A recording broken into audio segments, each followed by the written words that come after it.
Dengan mempelajari Sirah Nabawiyah, maka makin menambah kecintaan kepadanya. Semoga yang subscribe juga dimudahkan jalannya menuju surga. Silahkan tekan tombol like supaya postingan ini semakin tersebar.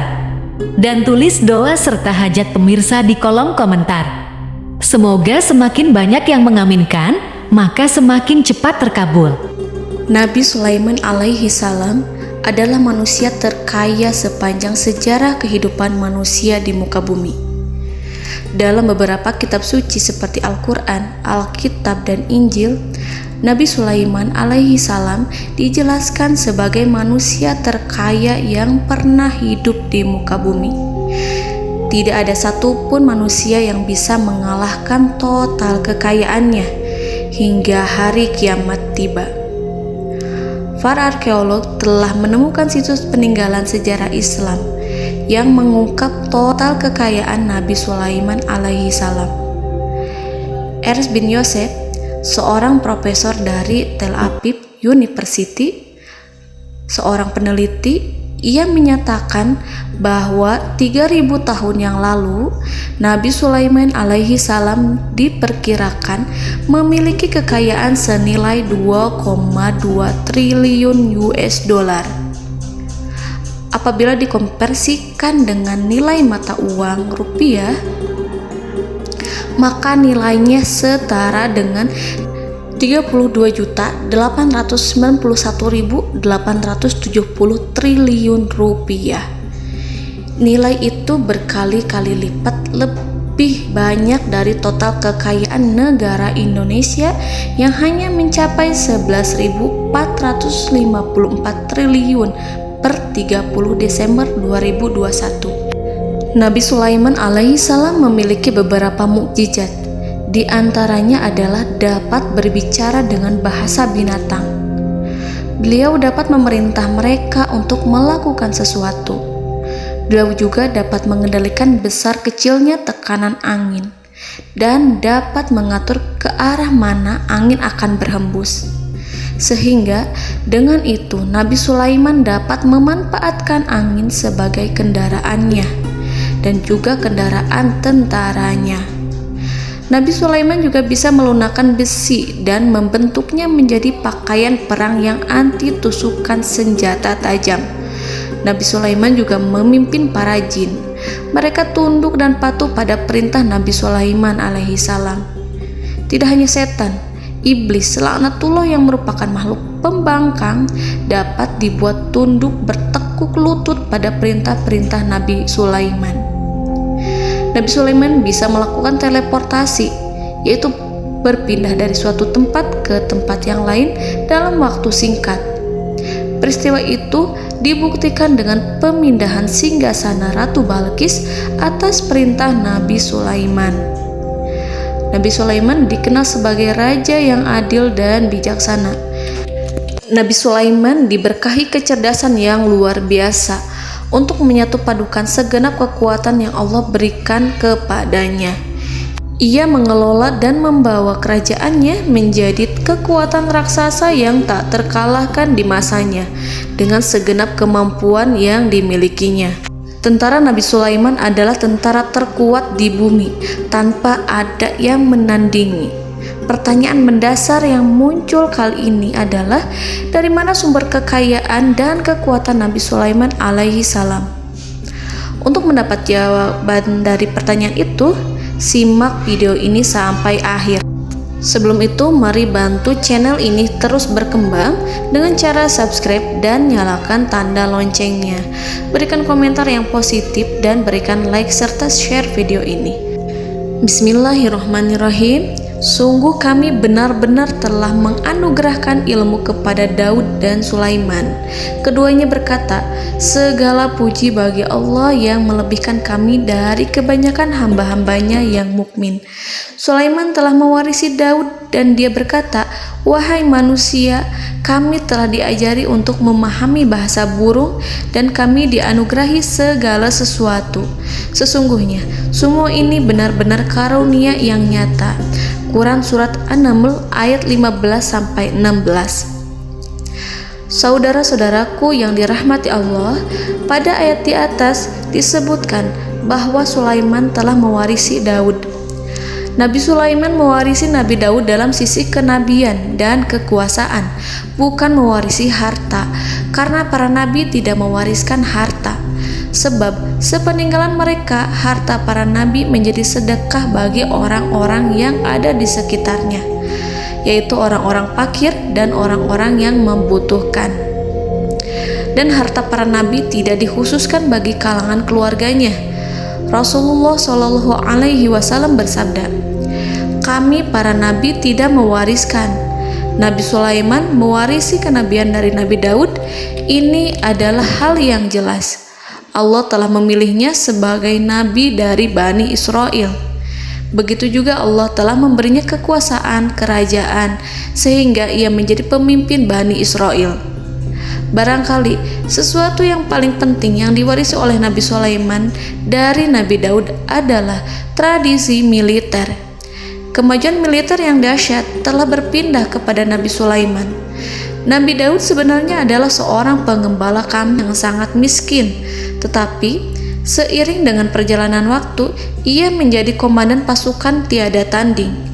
Nabi Daud alaihi salam mengetahui bahwa kekuatan hakiki yang mengatur alam semesta adalah kekuatan Allah.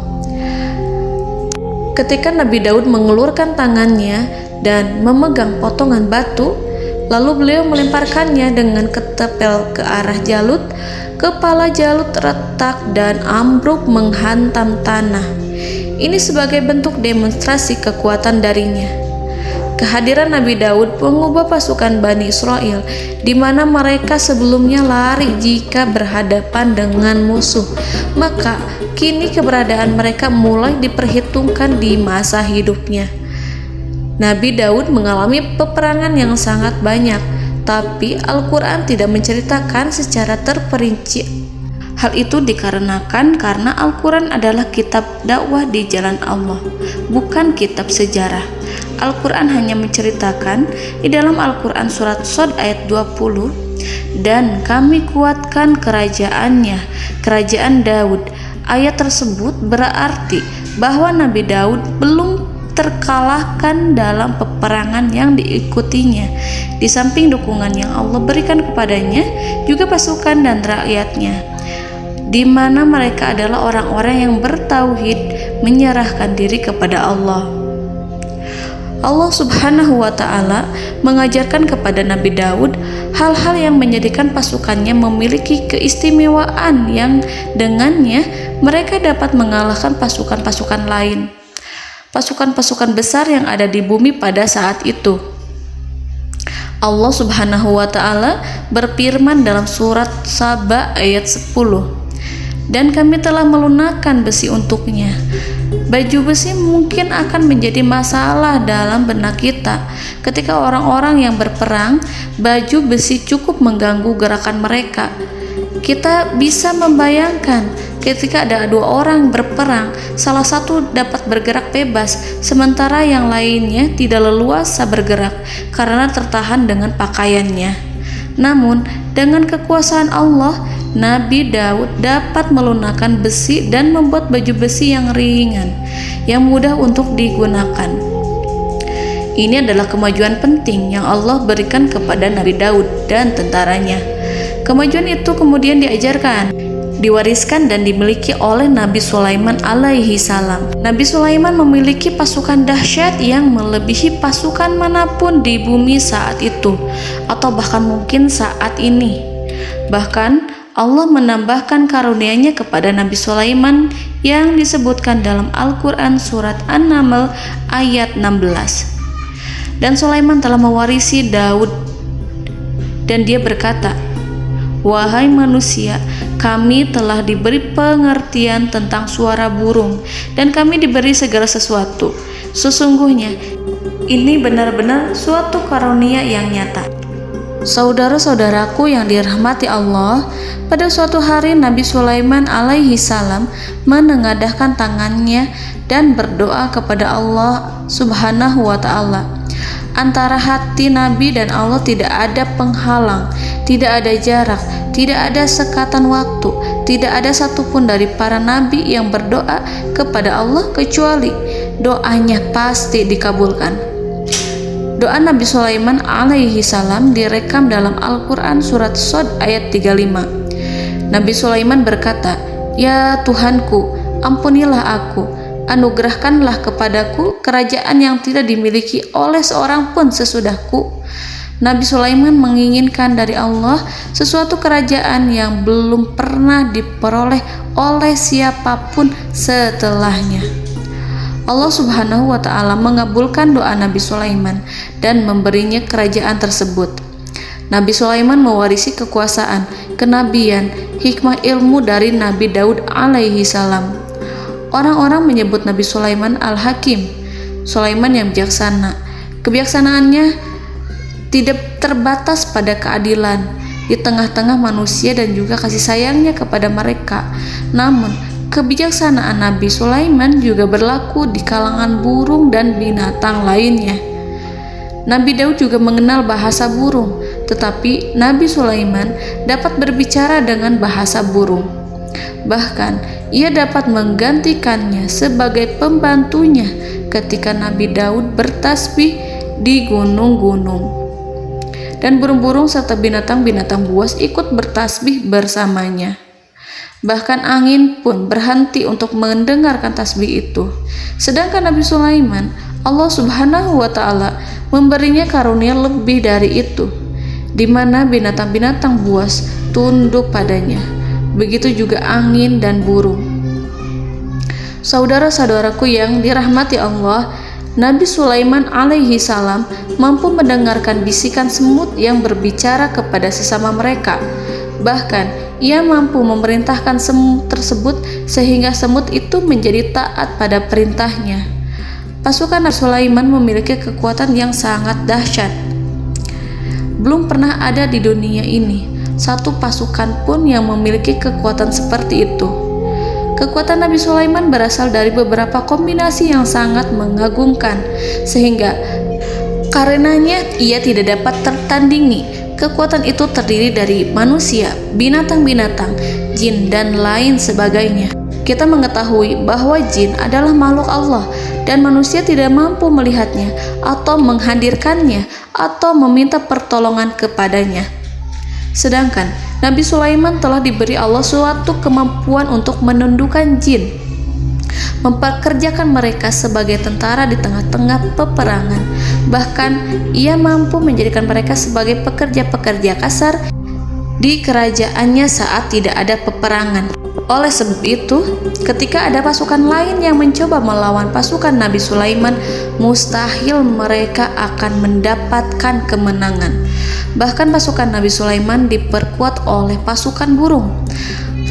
Burung di pasukan Nabi Sulaiman memerankan tugas penting, yaitu menjadi agen intelijen. Kita mengetahui bahwa peranan informasi saat peperangan adalah hal yang penting.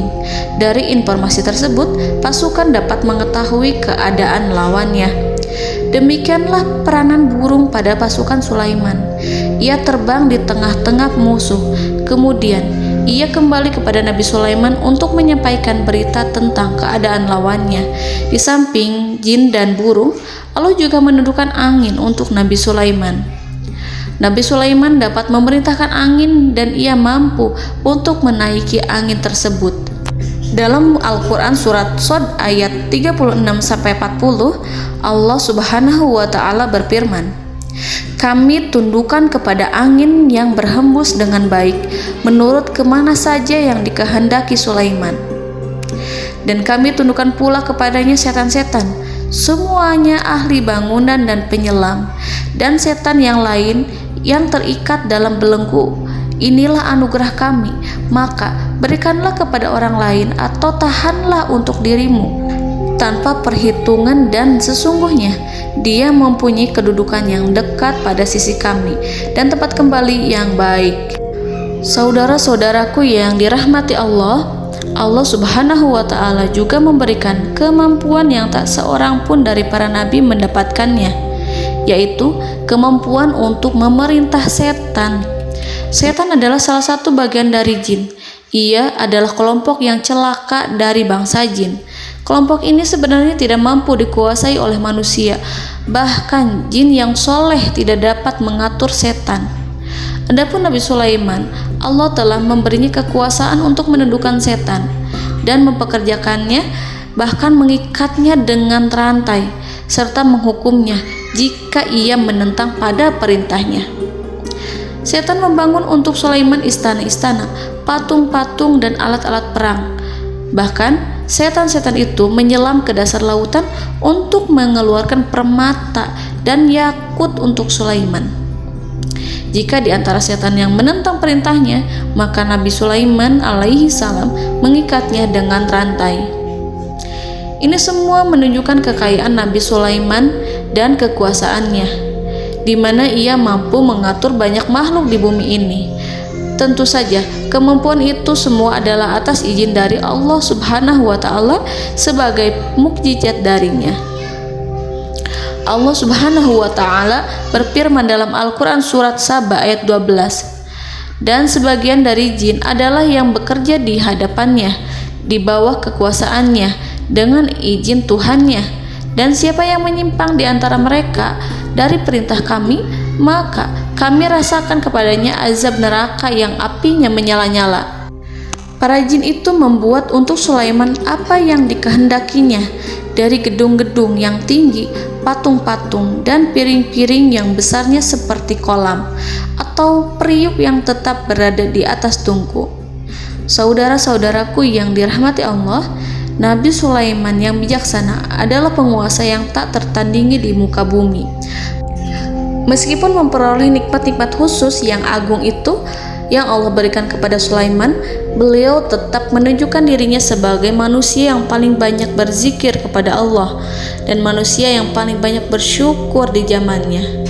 Saudara-saudaraku yang dirahmati Allah, sebagaimana Allah Subhanahu wa Ta'ala memberikan nikmat kepada ayahnya Nabi Daud alaihi salam, di mana ia mampu melunakkan besi dan Allah mengajarinya bagaimana cara mencairkan besi, maka Nabi Sulaiman alaihi salam dapat memanfaatkan tembaga yang cair untuk peperangan. Dan juga di saat perdamaian, pada saat peperangan, beliau mencampur tembaga dengan besi dan menjadikannya perunggu. Mereka menggunakan senjata-senjata perunggu dalam peperangan seperti pedang, baju besi, dan juga pisau. Senjata-senjata ini adalah senjata yang paling kuat pada saat itu. Sedangkan di saat damai, tembaga digunakan untuk membuat bangunan, perhiasan, dan sebagainya. Meskipun Nabi Sulaiman mendapatkan nikmat yang besar dan karunia yang khusus, Allah Subhanahu wa Ta'ala mengujinya dengan suatu ujian yang dahsyat. Ujian yang akan selalu datang kepada seorang hamba yang soleh. Ketika hamba itu mendapatkan kedudukan besar, maka ujiannya pun menjadi besar. Allah Subhanahu wa Ta'ala menguji Nabi Sulaiman dengan penyakit. Diceritakan oleh Fahru Roji, Nabi Sulaiman diuji dengan suatu penyakit yang keras, di mana kedokteran saat itu tidak dapat dan tidak mampu mengatasinya. Sakitnya Nabi Sulaiman sangat keras sehingga para dokter dari kalangan manusia ataupun jin tidak mampu menghilangkan penyakit itu. Lalu burung-burung menghadirkan rumput-rumput yang dianggapnya sebagai obat, tetapi Nabi Sulaiman tak kunjung sembuh. Semakin hari penyakit Nabi Sulaiman semakin menjadi-jadi, sehingga ketika Nabi Sulaiman duduk di atas kursi, ia duduk bagaikan tubuh tanpa roh. Seakan-akan ia mati karena saking kerasnya penyakit yang dideritanya. Sakit yang diderita oleh Nabi Sulaiman alaihi salam berlangsung sangat lama. Namun Nabi Sulaiman tidak henti-hentinya berzikir. Ia meminta kesembuhan kepada Allah serta beristighfar pada Allah dan mengungkapkan rasa cinta kepadanya. Selesailah ujian Allah terhadap hambanya Nabi Sulaiman. Beliau pun sembuh. Nabi Sulaiman merasakan kembali kesehatannya setelah ia mengetahui segala kejayaan dan segala kekuasaan serta segala kebesarannya tidak lagi mampu menghilangkan penyakit yang dideritanya kecuali jika Allah menghendaki. Saudara-saudaraku yang dirahmati Allah, Nabi Sulaiman telah membangun tempat ibadah, tempat sujud, sehingga manusia menyembah Allah di dalamnya. Orang-orang yang membangunnya berjumlah puluhan ribu orang. Tentu setiap kelompok dari mereka memiliki pekerjaan masing-masing. Di antara mereka ada yang mencairkan tembaga, di antara mereka ada yang tukang pahat, ada yang tukang ukir, ada yang membelah batu, ada yang memotong kayu, ada yang mendatangkan rumput-rumput dari Libanon, ada yang mendatangkan emas dan menjadikannya lempengan-lempengan yang mengkilat untuk menutupi kayu, serta untuk melapisi dinding-dinding. Bahkan golongan jin pun membantu membangun tempat tersebut, tentu dengan perintah dan bimbingan Nabi Sulaiman. Mereka membuat patung-patung yang besar, membuat bejana yang besar untuk tempat makan para tentara dan pekerja, yaitu bejana seperti gunung. Karena saking berat dan besarnya, mereka juga membuat tempat-tempat minum yang besarnya seperti kolam. Nabi Sulaiman mengawasi para pekerjanya dan juga mengurusi masyarakatnya, di mana beliau mengenali problem mereka dan berusaha memecahkannya. Beliau juga mengawasi pasukan dari kalangan binatang dan burung. Beliau mengetahui apabila ada satu di antara mereka yang tidak datang, kemana ia pergi, serta mengapa ia pergi. Nabi Sulaiman menguasai pengetahuan itu semua. Nabi Sulaiman bukan hanya mengetahui problem tentara-tentaranya dari kalangan manusia ataupun tentaranya dari kalangan burung, namun ia juga menunjukkan kasih sayang terhadap semut, di mana beliau mendengar bisikannya dan tidak suka untuk menginjaknya. Nabi Sulaiman selalu menundukkan kepalanya ke bumi sebagai bentuk rasa rendah diri dan syukur kepada Allah. Pada suatu hari, Nabi Sulaiman alaihi salam berjalan di depan tentaranya, dan tiba-tiba ia mendengar suara semut yang berkata kepada temannya dari kalangan semut. Hal itu terekam dalam Al-Quran surat An-Nahl ayat 18-19. Wahai semut-semut, masuklah ke dalam sarang-sarangmu agar kamu tidak terinjak oleh Sulaiman. Sedangkan mereka tidak menyadarinya. Nabi Sulaiman alaihi salam tersenyum mendengar itu, dan ia berdoa, "Ya Allah, ya Tuhanku, berilah aku ilham untuk tetap mensyukuri nikmat-Mu yang telah Engkau anugerahkan kepadaku dan kepada kedua orang ibu bapakku, dan untuk mengerjakan amal soleh yang Kau ridhoi, dan masukkanlah aku ke dalam rahmat-Mu, ke dalam golongan hamba-hamba-Mu yang soleh." Saudara-saudaraku yang dirahmati Allah, meskipun Nabi Sulaiman mendapatkan kekuasaan dan memiliki tentara yang besar, namun beliau menunjukkan kasih sayang terhadap bangsa semut. Beliau mendengarkan bisikannya dan melihat semut yang ada di depannya. Oleh karena itu, tak mungkin baginya untuk menginjak golongan semut itu. Nabi Sulaiman bersyukur kepada Allah telah memberinya nikmat, yaitu nikmat rahmat dan kasih sayang. Di samping itu, Nabi Sulaiman alaihi salam adalah orang paling kaya di dunia. Istananya terbuat dari kayu gaharu yang memiliki wangi harum. Istananya terbuat dari emas yang terkadang dari kristal. Beliau juga memiliki kursi besar yang terbuat dari emas dan permata. Istana Nabi Sulaiman merupakan istana yang paling besar di dunia. Nabi Sulaiman menggunakan pakaian dari emas dan permata. Meskipun demikian, Nabi Sulaiman tetap menunjukkan sebagai hamba yang berserah diri dan rendah diri di hadapan Allah Subhanahu wa Ta'ala, dan sederhana di depan manusia. Nabi Sulaiman yang merendahkan diri di hadapan Allah, ia selalu sujud kepada Allah sebagaimana ayahnya yang selalu bertasbih pada Allah. Nabi Sulaiman selalu melantunkan lagu-lagu cinta ilahi dan hanya memuji Allah Subhanahu wa Ta'ala. Pada suatu hari, Nabi Sulaiman alaihi salam mengeluarkan perintah kepada pasukannya untuk bersiap-siap. Kemudian Nabi Sulaiman keluar dan memeriksa pasukannya satu demi satu. Kelompok yang pertama adalah kelompok manusia. Nabi Sulaiman memperhatikan kesiapan mereka. Lalu Nabi Sulaiman mengeluarkan perintah-perintah kepada mereka. Kemudian Nabi Sulaiman memeriksa kelompok jin dan menyampaikan perintahnya kepada mereka. Beliau memenjarakan jin yang tampak bermalas-malasan saat bekerja. Lalu beliau memeriksa binatang dan berkata kepada mereka, apakah mereka sudah makan dengan baik? Apakah mereka tidur dengan nyenyak? Apakah ada yang mengadu pada mereka, misalkan karena penyediaan suatu ataukah karena makanan yang tidak layak? Apakah ada di sana yang sakit dan lain sebagainya? Semuanya diperiksa oleh Nabi Sulaiman. Ketika Nabi Sulaiman merasa puas dengan semuanya, Nabi Sulaiman memasuki tenda tempat berkumpulnya para burung. Nabi Sulaiman alaihissalam kemudian memasuki tenda tersebut, mengamati keadaan di sekitarnya, sehingga beliau mengetahui bahwa ada satu burung yang tidak hadir, yaitu burung hudhud. Nabi Sulaiman berkata yang diabadikan dalam Quran surat An-Naml ayat 20. Mengapa aku tidak melihat burung hudhud?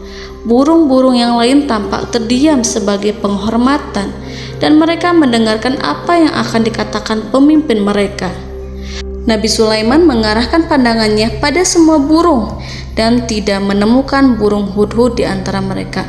Tak seekor burung pun yang mengetahui keberadaannya. Burung hudhud absen pada apel wajib kali ini. Nabi Sulaiman mulai menampakkan kemarahannya. Tiba-tiba, seekor burung kecil memberanikan diri untuk berkata kepada Nabi Sulaiman, "Wahai Nabi yang mulia, seharusnya hudhud ada bersamaku kemarin untuk melaksanakan tugas penyelidikan. Ia adalah pemimpin misi, namun burung hudhud belum datang. Oleh karena itu aku tidak pergi bersamanya." Burung itu tampak gemetar. Nabi Sulaiman mengetahui bahwa hudhud tidak hadir dan tak seorang pun mengetahui kemana ia pergi. Burung hudhud pergi tanpa izin terlebih dahulu. Dalam keadaan marah, Nabi Sulaiman berkata, "Sungguh aku benar-benar akan mengazabnya dengan azab yang sangat keras, atau benar-benar menyembelihnya, kecuali jika ia benar-benar datang kepadaku dengan alasan yang jelas." Kawanan burung-burung yang mengetahui bahwa Nabi Sulaiman sedang marah dan telah menetapkan untuk menyiksa burung hudhud atau menyembelihnya, atau justru memaafkannya dengan syarat ia datang dengan membawa alasan yang dapat menyelamatkannya, atau dengan kata lain, burung hudhud dapat memastikan bahwa ia melaksanakan tugas yang penting. Nabi Sulaiman menunjukkan kemarahan yang besar sehingga siapapun akan merasa takut kepada Nabi Sulaiman yang marah.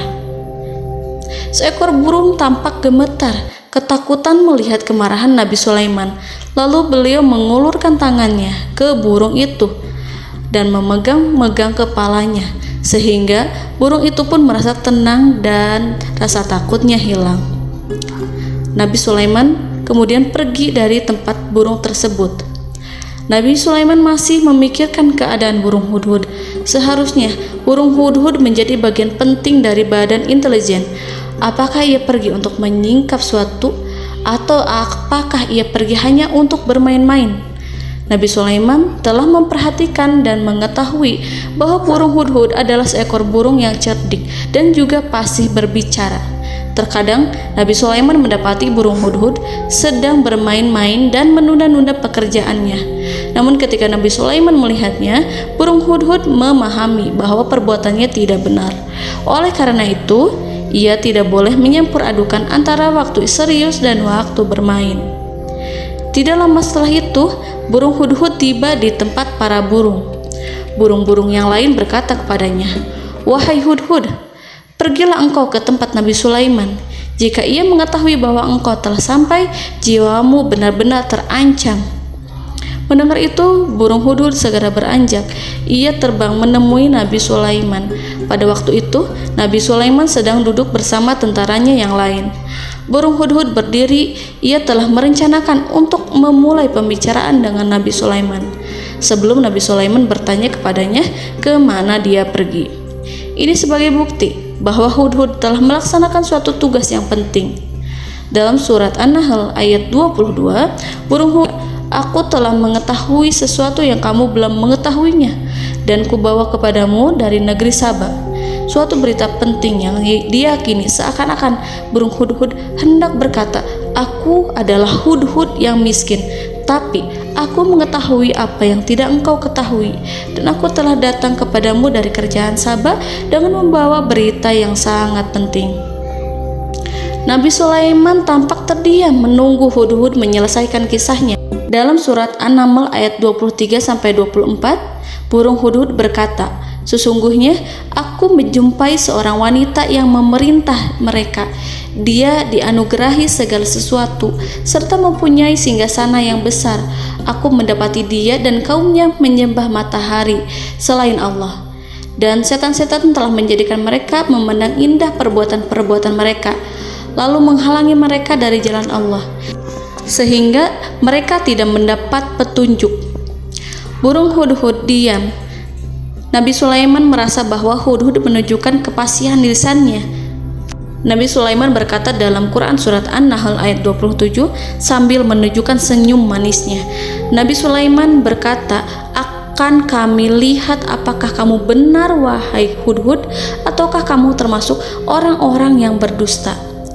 Seakan-akan burung Hudhud ingin mengatakan, "Aku tidak berbohong, wahai Nabi yang mulia." Namun diamnya Sulaiman membuat takut sehingga burung Hudhud terdiam. Nabi Sulaiman terdiam karena berpikir, lalu ia memutuskan sesuatu setelah itu. Beliau melihat kepada lainnya dan meminta secari kertas dan pena. Nabi Sulaiman menulis surat yang singkat dan menyerahkan kepada Hudhud serta memerintahkan kepadanya seperti yang dikatakan dalam Quran surat An-Nahl ayat 28.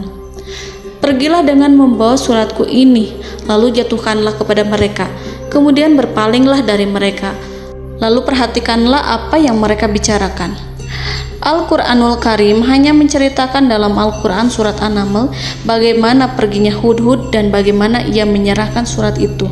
Lalu Al-Quran langsung menyebut keadaan kerajaan Balqis yang saat itu sedang membaca surat di depan para pembesar kerajaan dan para menterinya. Dalam Quran surat An-Naml ayat 29-31, berkatalah Balqis, "Wahai pembesar-pembesar, sesungguhnya telah dijatuhkan kepadaku sebuah surat yang mulia. Sesungguhnya surat ini dari Sulaiman, dan sesungguhnya isinya dengan menyebut nama Allah yang Maha Pengasih lagi Maha Penyayang, bahwa janganlah kalian berlaku sombong terhadapku dan datanglah kepadaku sebagai orang-orang yang berserah diri." Saudara-saudaraku yang dirahmati Allah, dalam surat tersebut Nabi Sulaiman menyebutkan supaya mereka menyerahkan diri dan tunduk kepada perintah Nabi Sulaiman. Nabi Sulaiman memerintahkan agar mereka meninggalkan penyembahan terhadap matahari. Nabi Sulaiman tidak mempersoalkan akidah mereka dan tidak memuaskan mereka dengan apapun. Nabi Sulaiman hanya memerintahkan bahwa ia berada di atas kebenaran. Bukankah ia didukung kekuatan yang berlandaskan keyakinan yang dimilikinya? Nabi Sulaiman hanya memerintahkan mereka agar tunduk dan patuh kepadanya. Ratu Sabak menyampaikan surat tersebut di tengah-tengah kaumnya. Dalam Quran surat An-Naml ayat 32 dijelaskan, "Dan berkatalah Balqis, wahai para pembesar, berilah aku pertimbangan dalam urusanku ini. Aku tidak pernah memutuskan sesuatu persoalan sebelum kamu berada dalam majelisku." Saudara-saudaraku yang dirahmati Allah, para pembesar istana Balqis menentang surat tersebut. Isi surat itu membangkitkan kesombongan kaum Saba, di mana mereka merasa lebih kuat. Mereka mengetahui bahwa di sana ada seorang yang mencoba menentang mereka dan mengisyaratkan peperangan kepada mereka. Lalu ia meminta kepada mereka untuk memenuhi syarat-syaratnya sebelum terjadinya peperangan dan kekalahan. Dalam surat An-Nahl ayat 33, mereka menjawab, "Kita adalah orang yang memiliki kekuatan dan juga memiliki keberanian yang sangat besar dalam peperangan, dan keputusan berada di tanganmu, wahai ratuku. Maka pertimbangkanlah apa yang akan kamu perintahkan." Saudara-saudaraku yang dirahmati Allah, para pembesar kaum Saba seakan ingin berkata, "Kita siap untuk melaksanakan perang." Tampaknya ratu itu memiliki kebijakan yang lebih baik dari pembesar kaumnya. Surat Sulaiman itu membuatnya berpikir lebih jernih dan lebih berhati-hati. Ia berusaha sebisa mungkin menghindari peperangan. ratu itu berpikir dalam tempo yang lama. Nama Sulaiman tidak diketahuinya dan ia pun belum pernah mendengarnya. Oleh karena itu, Ratu kaum Saba tidak mampu mengetahui dan mendeteksi seberapa besar kekuatan Nabi Sulaiman. Boleh jadi Nabi Sulaiman memiliki kekuatan yang dahsyat, sehingga ia mampu memerangi kekuasaannya dan mengalahkannya. Kemudian Ratu memperhatikan apa yang ada di sekelilingnya. Ia melihat kemajuan masyarakatnya dan juga kekayaannya. Barangkali ia mengira bahwa Nabi Sulaiman iri terhadap kemajuan dan kekayaannya itu, sehingga Nabi Sulaiman ingin menyerangnya. Setelah mempertimbangkan isi surat Nabi Sulaiman dengan cermat, Ratu Saba memilih untuk tidak bersikap ceroboh dan bodoh. Ratu lebih suka untuk menggunakan bahasa kelembutan. Ia mengirim kepada Nabi Sulaiman suatu hadiah yang besar. Ratu mengira bahwa Nabi Sulaiman seorang yang ambisius, yang boleh jadi ia telah mendengar tentang kekayaan kerajaan Saba. Para utusan pergi dengan membawa hadiah dari Ratu Saba. Ratu berharap agar mereka dapat memasuki kerajaan Nabi Sulaiman dan akan mengetahui kondisi kerajaannya. Saat mereka pulang, Ratu ingin mendengar secara langsung dari mereka tentang bagaimana keadaan kaum Nabi Sulaiman dan pasukannya. Setelah mendapatkan informasi yang cukup, maka Ratu Balqis dapat membuat sesuatu keputusan yang tepat. Ratu menyembunyikan apa yang terlintas dalam pikirannya, lalu ia berbicara kepada pembesar istananya bahwa ia dapat menyingkap niat jahat Raja Sulaiman melalui cara mengirimkan hadiah kepadanya. Ratu lebih memilih cara tersebut dan menunggu reaksi dari Nabi Sulaiman. Ratu berhasil memuaskan para pembesar istana dan untuk sementara ia menghilangkan ide untuk berperang. Karena para raja jika menyerang suatu desa, maka pemimpin desa tersebut adalah orang yang paling banyak mendapatkan kehinaan. Akhirnya, para pembesar kaumnya merasa puas dengan pikiran Ratu Balqis. Saudara-saudaraku yang dirahmati Allah, dalam surat An-Naml ayat 34-35 dijelaskan, Ratu Balqis berkata, "Sesungguhnya raja-raja apabila memasuki suatu negeri, niscaya mereka akan membinasakannya dan menjadikan penduduknya yang mulia menjadi hina. Dan demikian pula lah yang akan mereka perbuat. Dan sesungguhnya aku akan mengirim utusan kepada mereka dengan membawa hadiah, dan aku akan menunggu apa yang akan dibawa kembali oleh utusan itu." Kemudian sampailah hadiah dari Ratu Balqis kepada Nabi Sulaiman. Para intelijen Nabi Sulaiman memberitahunya bahwa utusan Balqis datang dengan membawa hadiah. Nabi Sulaiman langsung mengetahui bahwa Ratu Balqis itu sengaja mengirim orang-orangnya untuk mengetahui atau untuk mendapatkan informasi tentang kekuatannya. Lalu setelah itu ia akan mengambil keputusan atau mengambil sikap kepada kerajaan Sulaiman. Nabi Sulaiman segera memanggil semua pasukannya untuk berkumpul. Utusan Balqis segera memasuki istana Nabi yang dipenuhi dengan pasukan yang besar bersenjata. Melihat itu, utusan Ratu Balqis tercengang dan terkejut ketika mereka melihat kekayaan yang mereka bawa tidak ada apa-apanya dibandingkan dengan kerajaan Nabi Sulaiman. Hadiah mereka tampak tidak berarti. Emas yang mereka bawa tampak tidak memiliki makna saat mereka memasuki istana Nabi Sulaiman yang terbuat dari kayu-kayu pohon gaharu yang mengeluarkan bau yang harum serta dihiasi dengan emas permata. Para utusan Ratu Balqis berdiri bersama Nabi Sulaiman dan menyaksikan bagaimana Nabi Sulaiman mengendalikan pasukannya. Kemudian mereka mulai berpikir tentang kekuatan dan kualitas pasukan Nabi Sulaiman. Betapa kagetnya mereka ketika melihat di tengah-tengah pasukan itu terdapat singa, burung, dan tentara dari kalangan manusia yang mampu terbang. Mereka pun sadar bahwa mereka di hadapan pasukan yang tiada tandingannya. Selesailah demonstrasi pasukan Nabi Sulaiman. Kemudian para utusan ratu dipersilahkan maju ke tempat hidangan makanan. Para utusan itu sangat terkejut ketika melihat berbagai macam makanan dari penjuru dunia ada di depannya. dan di antara makanan itu terdapat pula makanan yang biasa ditemukan di negeri mereka. Tetapi mereka melihat bahwa makanan itu memiliki rasa yang lebih istimewa. Selain itu, piring-piring yang ada di depan mereka dan dijadikan tempat makan tersebut terbuat dari emas, dan mereka dilayani oleh laki-laki yang berhias dengan emas. Di meja makan itu terdapat burung, ikan laut, dan berbagai macam daging yang mereka tidak mampu lagi membedakan daging apa itu. Nabi Sulaiman tidak makan bersama mereka, tapi beliau makan dengan menggunakan piring yang terbuat dari kayu. Beliau memakan roti yang kering yang dicampur dengan minyak. Inilah makanan yang dipilih Nabi Sulaiman. Makan bersama mereka dalam keadaan diam, mereka merasa kehadiran Nabi Sulaiman menciptakan suatu wibawa yang luar biasa. Selesai perjamuan itu, lalu dengan sangat malu mereka menyerahkan hadiah dari Ratu Balqis kepada Nabi Sulaiman. Hadiah itu berupa emas yang bagi mereka hadiah itu sangat bernilai tinggi. Tapi di sini hadiah itu tampak kecil di hadapan kekayaan-kekayaan Nabi Sulaiman yang sangat mengagumkan.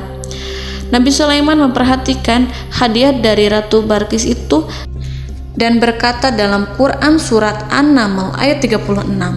Maka tatkala utusan itu sampai pada Sulaiman, Sulaiman berkata, "Apakah patut kamu menolong aku dengan harta? Maka apa yang diberikan Allah kepadaku lebih baik daripada apa yang diberikannya kepadamu. Tetapi kamu merasa bangga dengan hadiahmu." Saudara-saudaraku, Raja Sulaiman menyingkap dengan kata-katanya yang singkat itu penolakannya terhadap hadiah mereka. Ia memberitahu utusan itu bahwa ia tidak menerima hadiah tersebut.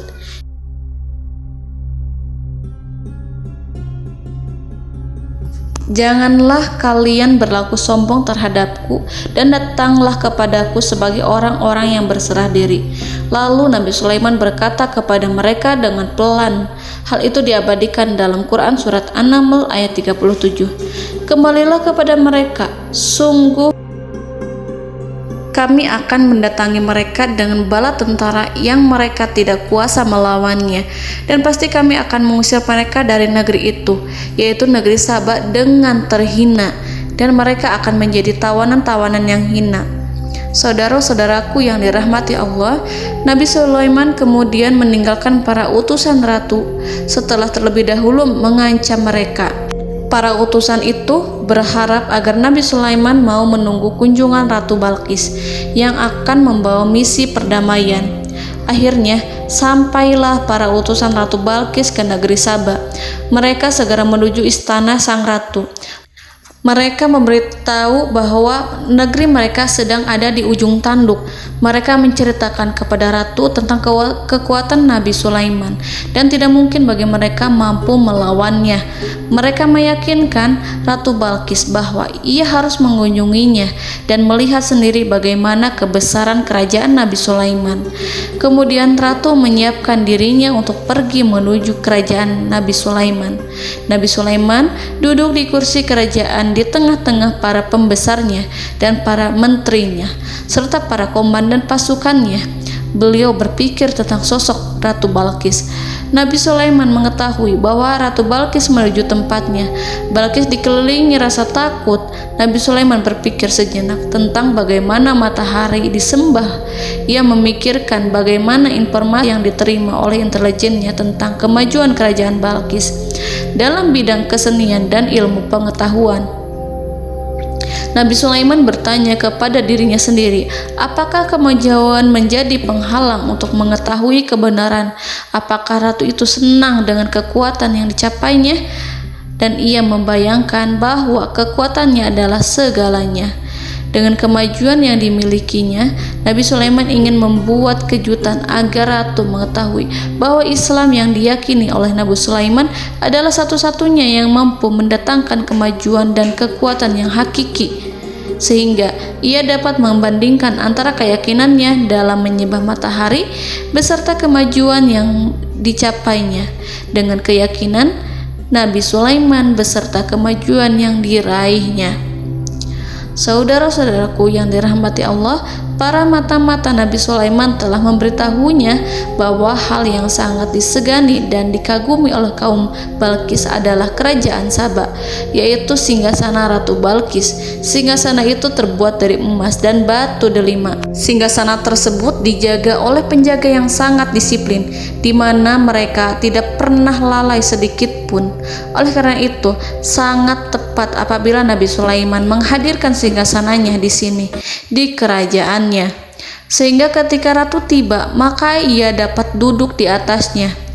Nabi Sulaiman ingin membuat kejutan kepadanya dan menunjukkan bahwa kemampuannya tersebut yang berlandaskan pada keislaman. Nabi Sulaiman melakukan yang demikian itu dengan harapan agar si ratu tunduk kepadanya. Ide itu terlintas dalam diri Nabi Sulaiman. Lalu ia mengangkat kepalanya dan menoleh kepada anak buahnya.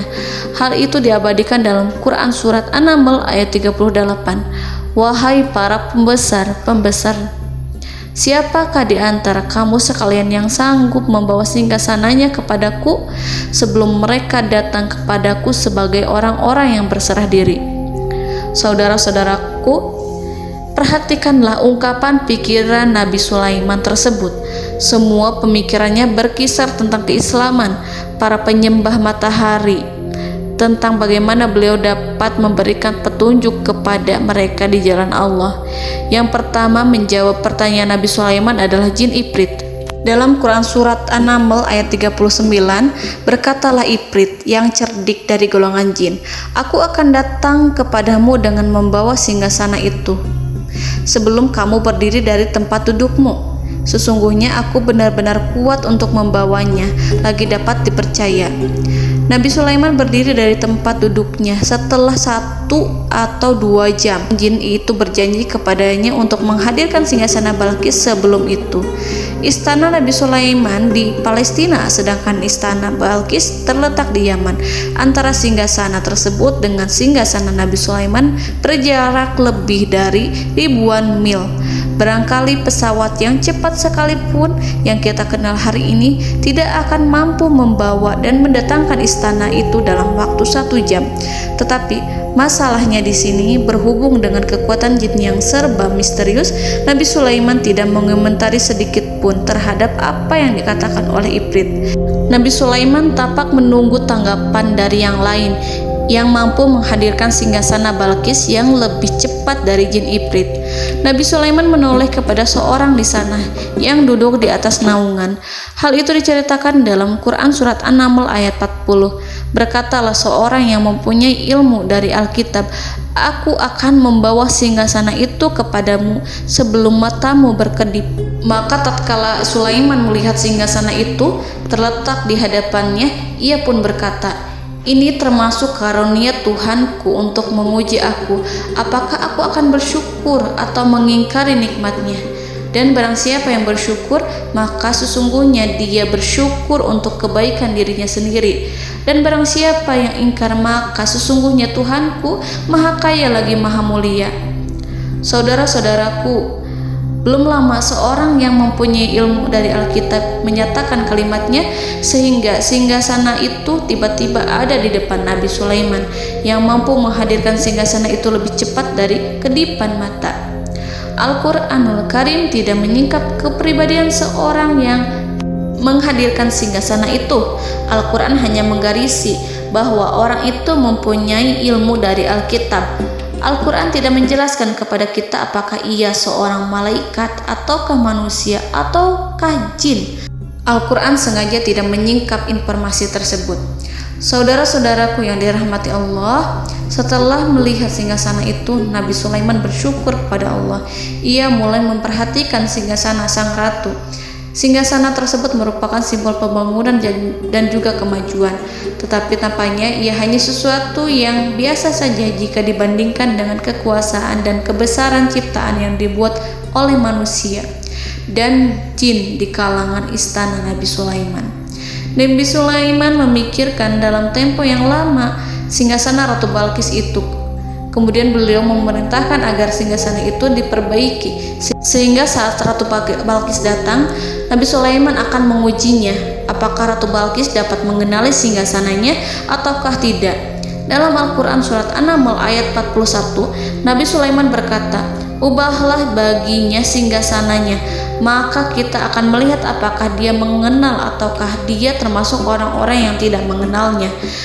Saudara-saudaraku yang dirahmati Allah, Nabi Sulaiman memerintahkan agar dibangun istana yang akan digunakan untuk menyambut Ratu Balqis. Nabi Sulaiman memilih tempat di laut dan ia memerintahkan agar dibangun suatu istana di mana sebagian besar terdiri dari air laut.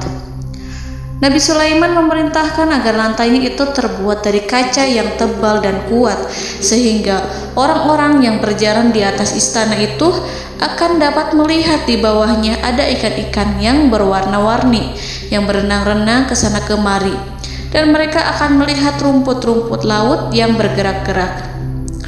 Akhirnya selesailah pembangunan istana itu. Saking bersihnya kaca lantainya sehingga tampak di sana tidak ada kaca.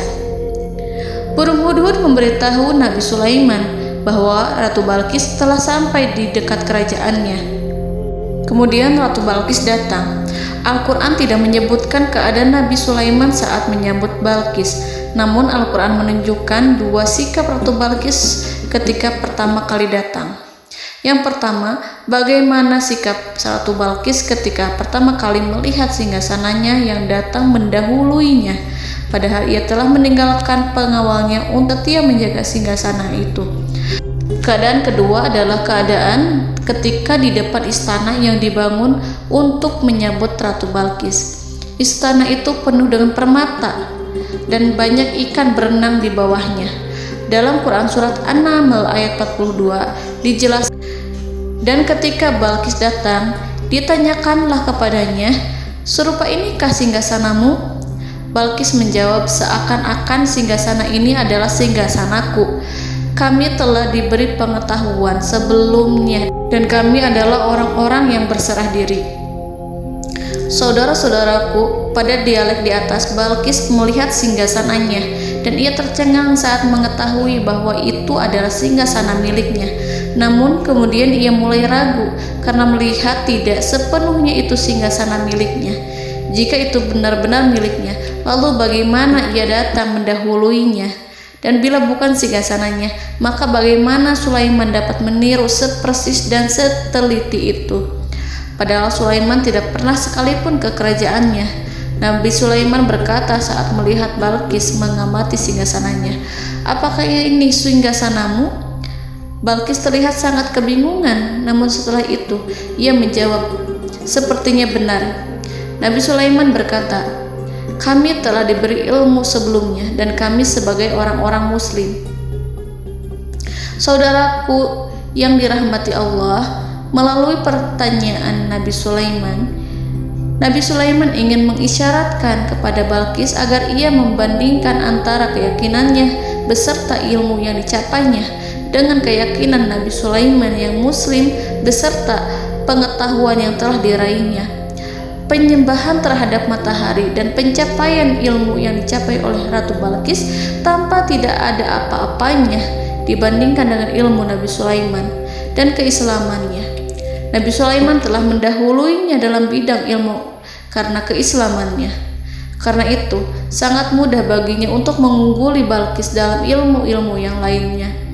Demikianlah yang disyaratkan dalam pertanyaan Nabi Sulaiman kepada Ratu Balqis. Ratu Saba itu mengetahui bahwa ini adalah singgasananya, di mana singgasana itu datang lebih dahulu daripada dirinya. Beberapa bagian darinya telah diubah saat Balqis masih di perjalanan menuju ke tempat Nabi Sulaiman. Ia berpikir kemampuan apa yang dimiliki Nabi Sulaiman.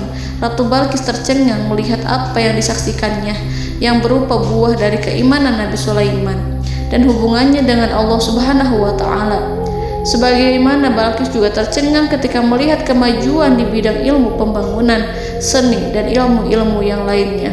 Maka ia tidak lebih kagum lagi saat melihat hubungan yang kuat antara keislaman Nabi Sulaiman dengan ilmunya serta kemajuan yang diraihnya. Dalam Al-Quran surat An-Naml ayat 43 dijelaskan, dan apa yang disembahnya selama ini selain Allah mencegahnya untuk melahirkan keislamannya, karena sesungguhnya ia terdahulu termasuk orang-orang yang kafir. Saudara-saudaraku yang dirahmati Allah, bergoncanglah dalam benak Balqis ribuan hal ketika melihat keyakinan kaumnya runtuh di hadapan Nabi Sulaiman. Ia menyadari matahari yang disembahnya hanya merupakan ciptaan Allah, dan Allah lah yang menggerakkannya untuk hamba-hambanya. Lalu terbitlah matahari kebenaran dalam dirinya. Hatinya diterangi oleh cahaya baru yang tidak akan tenggelam seperti tenggelamnya matahari. Masa keislamannya hanya menunggu waktu.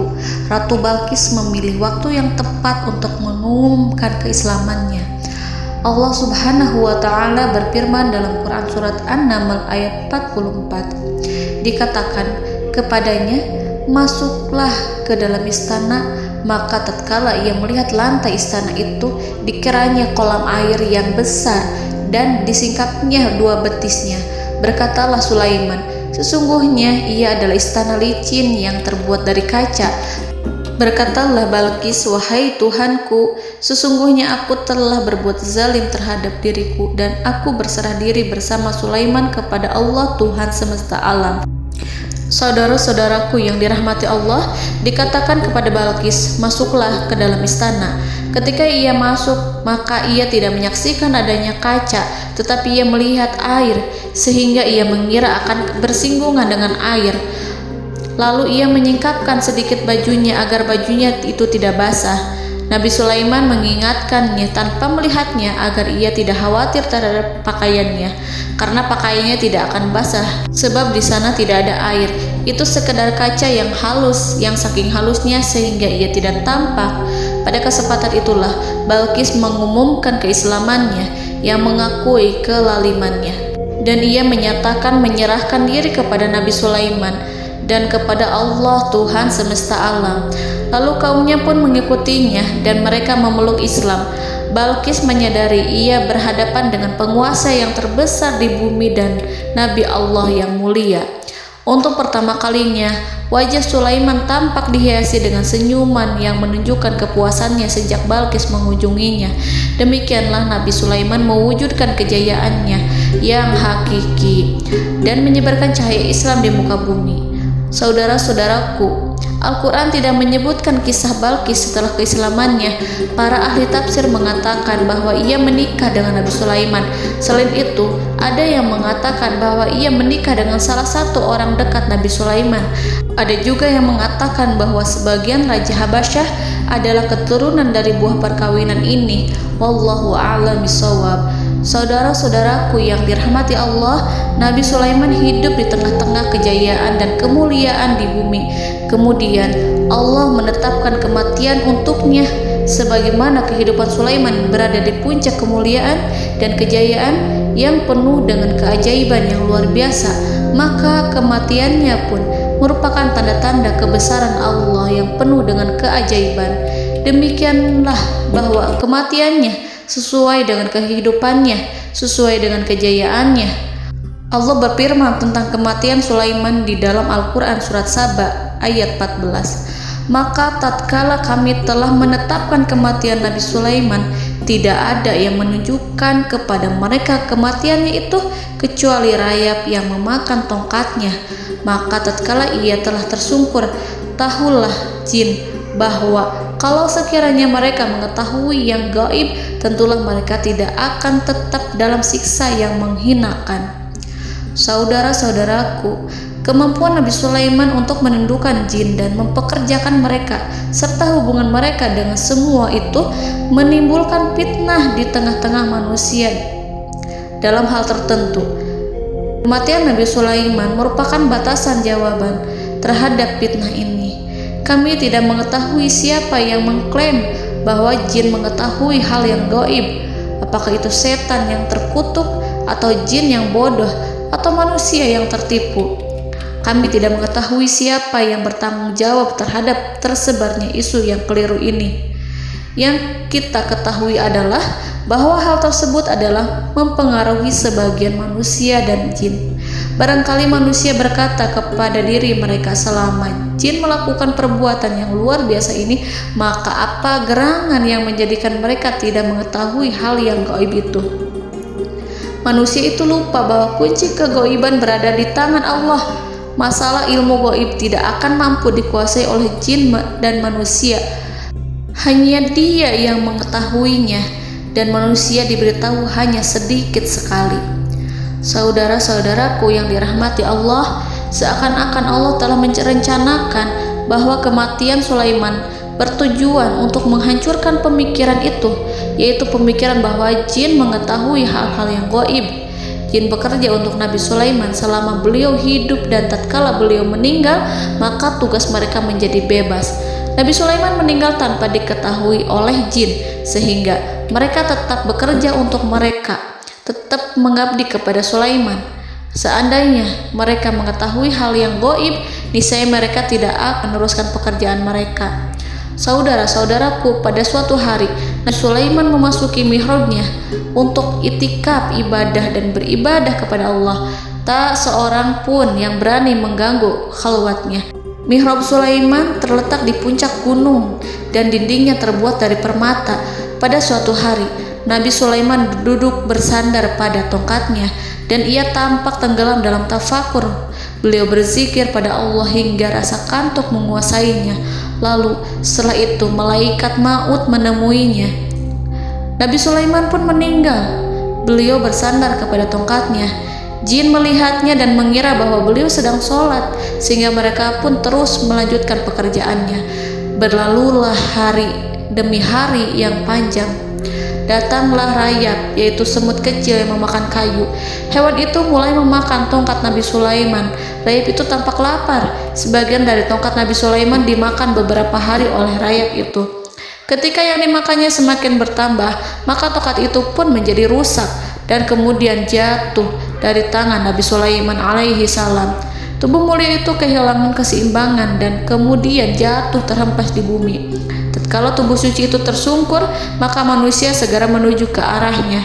Mereka menyadari dan mengetahui bahwa Nabi Sulaiman telah meninggal dalam waktu yang lama. Jin menyadari bahwa mereka tidak mengetahui hal yang gaib, dan manusia pun mengetahui hakikat ini. Seandainya jin mengetahui hal yang gaib, niscaya ia tidak akan meneruskan siksa yang hina. Mereka tidak akan bekerja kepada Sulaiman. Demikianlah Nabi Sulaiman alaihi salam meninggal dalam keadaan duduk dan sholat di mihrabnya. Lalu berita itu tersebar bagaikan api di bumi.